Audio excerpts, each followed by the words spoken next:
I now yield to my colleague from New York, Ranking Member Ocasio-Cortez, for her opening statement. Thank you so much, Chairman. Today's hearing is an opportunity to examine the federal offshore oil and gas program.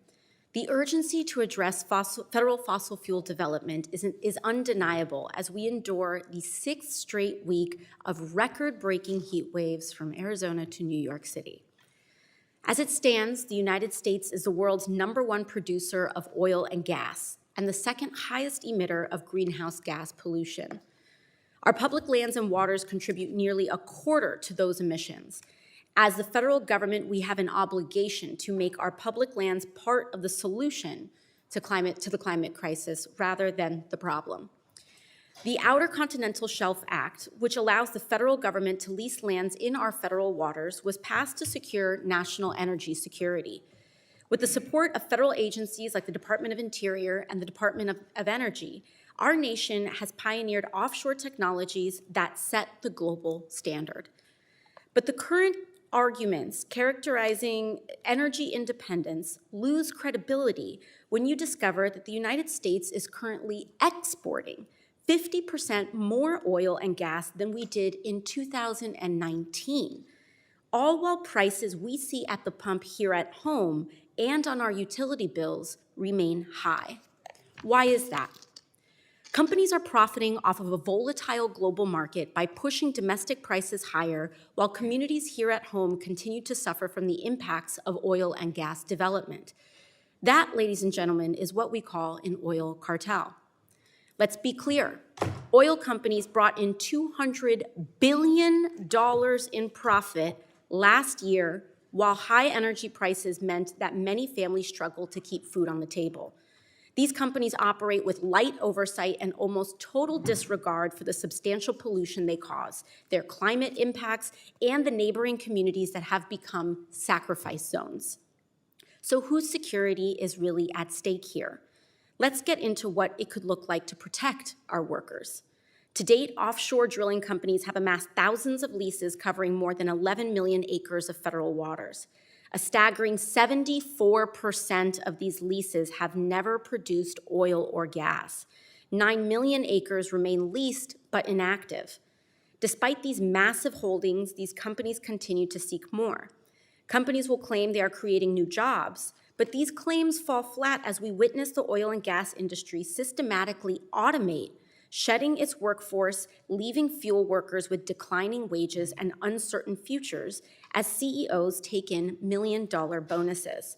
Between 2008 and 2019, offshore oil production in the federal waters off Louisiana increased by 44%, while direct employment in the industry crashed by 62%.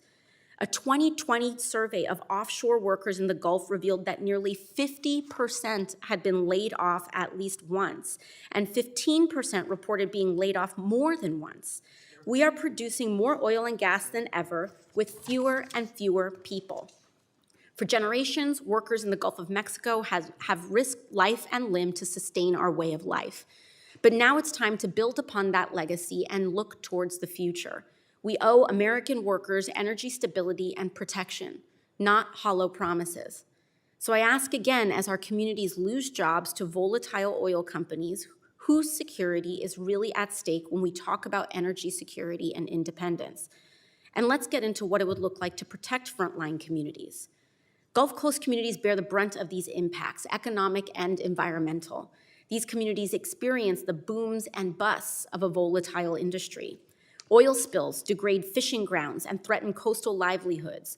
Pipeline canals and petroleum withdrawal have decimated the iconic boot of southern Louisiana.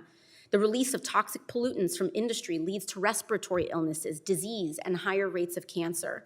A 2001 study discovered that more than 80% of residents of Port Arthur, Texas, the predominantly Black West Side, suffered heart and lung ailments. Oil and gas infrastructure also destroys habitat and disrupts migratory patterns, endangering local biodiversity. Indigenous communities and low-income neighborhoods, which are more often closer to this infrastructure, suffer significant losses in cultural heritage and subsistence resources.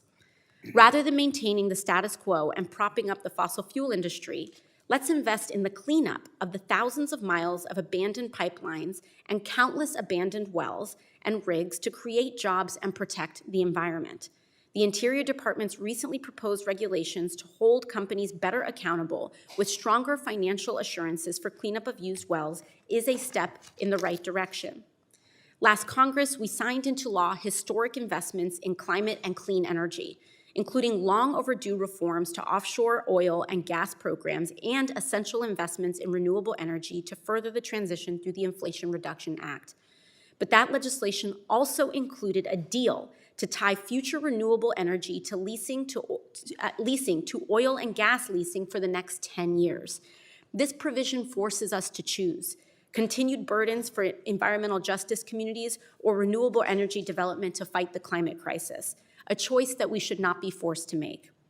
It's time we right that wrong and advance renewable energy without forced ties to fossil fuels.